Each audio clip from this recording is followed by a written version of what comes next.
मेरे लिए कर्म करने वाले का जीवन कभी भी कहीं पर अधूरा, अपंग या अभावग्रस्त नहीं रहता।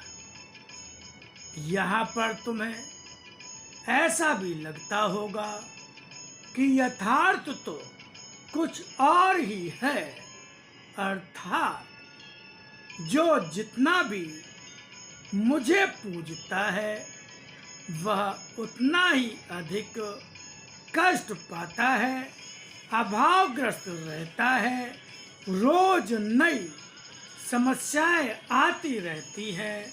मगर यहाँ पर केवल तुम्हारा मुझ पर विश्वास ही तुम्हारे जीवन का सहारा बन सकता है।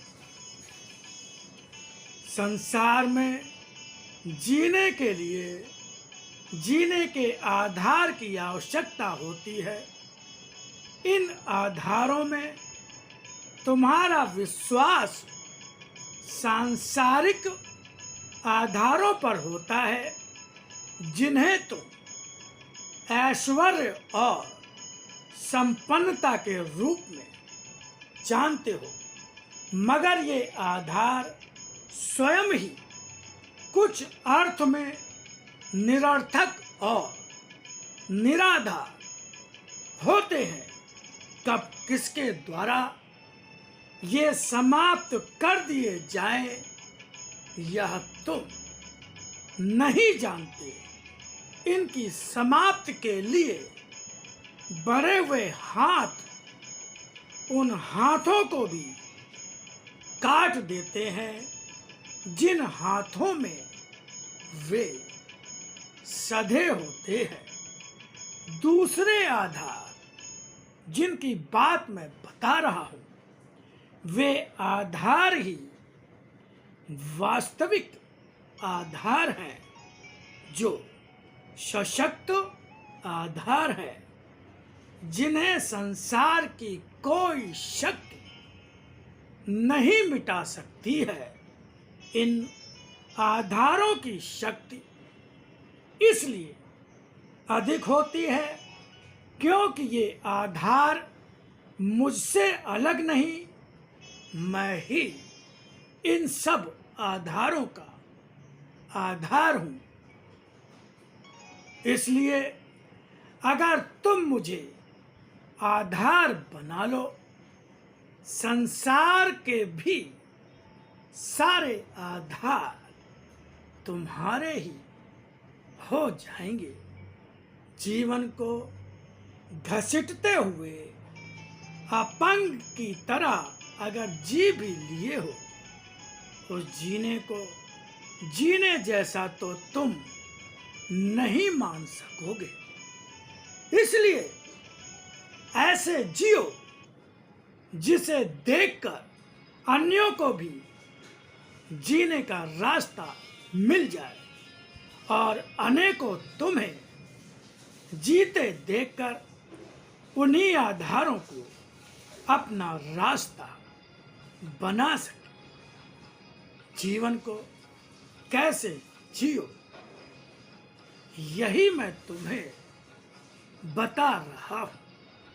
अगर धन जमा करके जीवन को जीना आसान समझते हो और चेष्टा करने लगो कि कौन कौन से प्रयत्न करो जिससे अधिक से अधिक धन जमा हो जाए और तब तुम्हारा जीवन अत्यधिक सुखमय हो जाएगा, तो तुम्हारा यह सोचना व्यर्थ है।